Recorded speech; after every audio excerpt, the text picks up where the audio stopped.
Thank you, Michael, and thank you, Jared, for being here in Zona Franca channel. My name is Alexander, and what I do is try to promote metal and rock bands here in the Peruvian community. Would you Okay. like to introduce yourself, please? Yeah, I'm Michael Saint. My bandmate, I don't know if you can see him right now. Yeah. His camera's not on, but Jared Edson. We're both from Washington, D.C. Our band's from Washington, D.C., but we're based in New York City. And my Oh, mom's from Peru, so arriba Peru. that's very cool. So, Jared, how EmbassyRowe was created? Yeah, From so here. the Okay.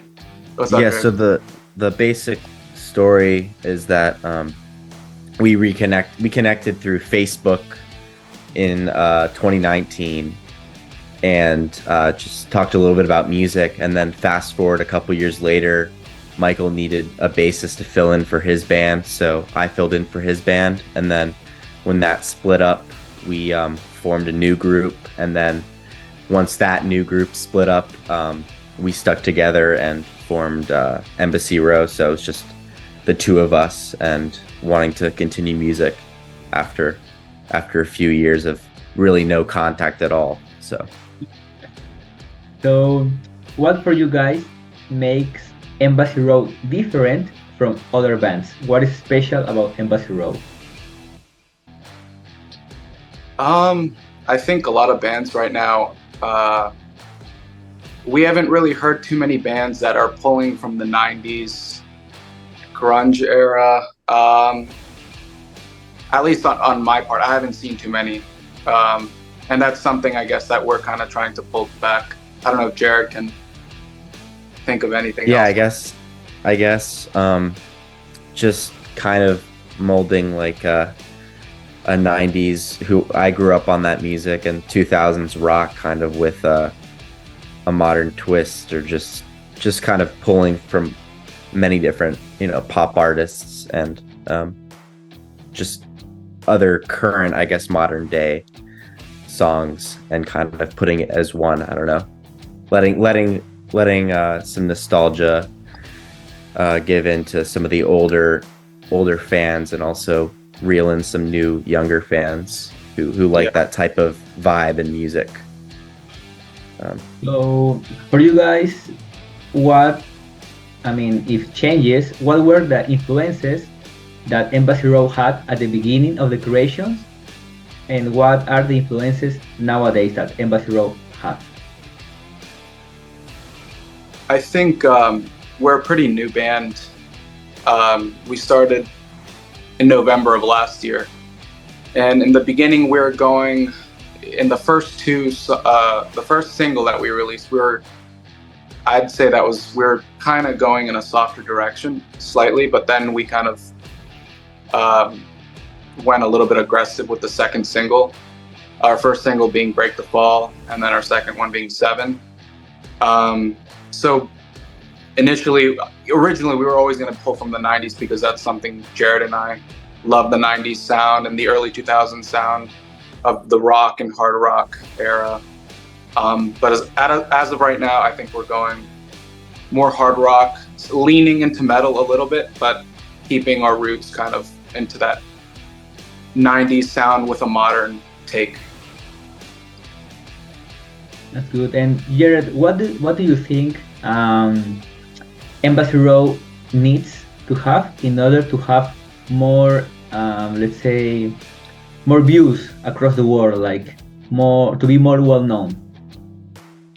Yeah, I think just I don't know, a lot of people these days love that visual kind of content, and I think that's why I've been trying to make a lot of music videos. And I think just really our songs, in terms of their messages, it's kind of all over the place, and Michael likes the songs to be up for interpretation, which I think can hit a lot of different types of people, and people everywhere, for that matter. And also, even if somebody just wants to mosh or just have a good time, I often listen to music just for the musical aspect of it, and kind of just to have a good time, because that's what we're doing. We're just playing music because I've done that my whole life. So And I think, just, yeah, I guess that'd be it. So, Michael, is there a special time in this, let's say, more than a year that EmbassyRowe was created that you would like to live it again? This whole year it's going by so quickly because we're putting a lot of work and effort into our band. Right now, we've been focusing a lot on the social media platform because nowadays, unless you're a big band, I think playing live can only do so much. So we're focusing a lot on social media and, putting ads on our music. And that's how you discovered us, via, I think, an ad. And we recently got back from Europe. We recorded a 5-song EP, and we recorded it with the producer Adrian Bushby, who I think produced one of the Foo Fighters albums, and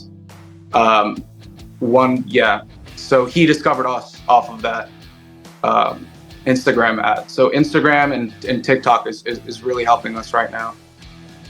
Nice. So, well, of course, here in Peru, you cannot live doing music. It's way too difficult. But you guys are living in the USA, you can live music, like doing grunge rock over there? I think right now, the music is more at least in the area that we're in, New York City, New Jersey. They have more of a punk sound, more aggressive punk sound, or metal sound, or an indie kind of sound. Not too much. We haven't run into many bands that are pulling from that 90s grunge sound or that early 2000s sound. Nice. So, Jared, what are the suggestions that you can say to the bands that are just coming up nowadays? I guess I would say this applies for everyone. What I've heard and taken advice is just make the art for yourself, because then it'll turn out how you want it to turn out. I think don't make it for other people, even if you want an audience to make a living, or just to be successful in a way, whatever that means to you. But I guess just stay true to your art and pull from many different influences and have fun doing it, and be surrounded by, like, if you're in a band, with people you're just friends with, and not nobody that will drag you down, because in the end we're just making music. And so I guess I would just say, yeah, be true and do play it smart. I guess do things that are worth it, because you can waste a lot of time doing things that might be unnecessary, but it's all a learning process. You, Michael, what some advices that you can say? Like Jared says, make something that you love first. If it moves you and you love it, if it moves you for something inside, it'll move other people. So create something that you're proud of, and something that you like, and it'll start catching fire. People will acknowledge that. True. There's always an audience for something, I think. True, very true. So these questions I'm doing to all the bands, and you have to be very honest, okay? Very. So let's start with Jared. Jared, it isn't a question, but if you have one day left on the earth, with which artist, dead or alive, and what songs, like any style, rock, pop, jazz, whatever, you would like to play with? I guess I would say the Foo Fighters. Yeah. Yeah, like which member? You have to this one. I guess Dave Grohl for sure. And did you say like a song or something? Or, yeah, the song. I guess I don't know. I think it'd be kind of cool to play like Learn to Fly. There are a couple. I really love the first record, so because he did that all himself, so that kind of inspired me to do some stuff by myself. So I think anything from the first album to be able to jam on with him would be really cool. And he's also from like 20 minutes from where we are, so. Oh really? Yeah, we could talk about that. Have you ever seen him? No. No, he grew up in the area that we Okay. grew up in. Yeah, we're the same area. Yeah.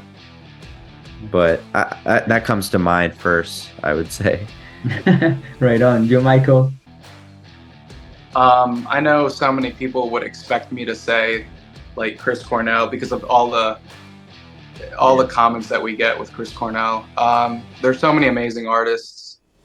I'd have to choose someone that I also really inspire. It inspires me.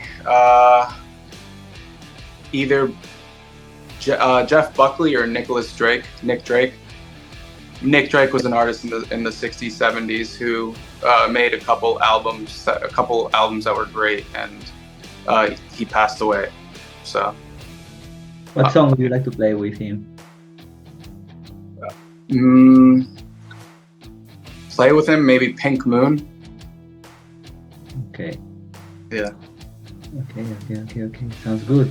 So, how do you see EmbassyRowe from today, I don't know, in 5 years going? Yeah. Oh, Michael, yeah.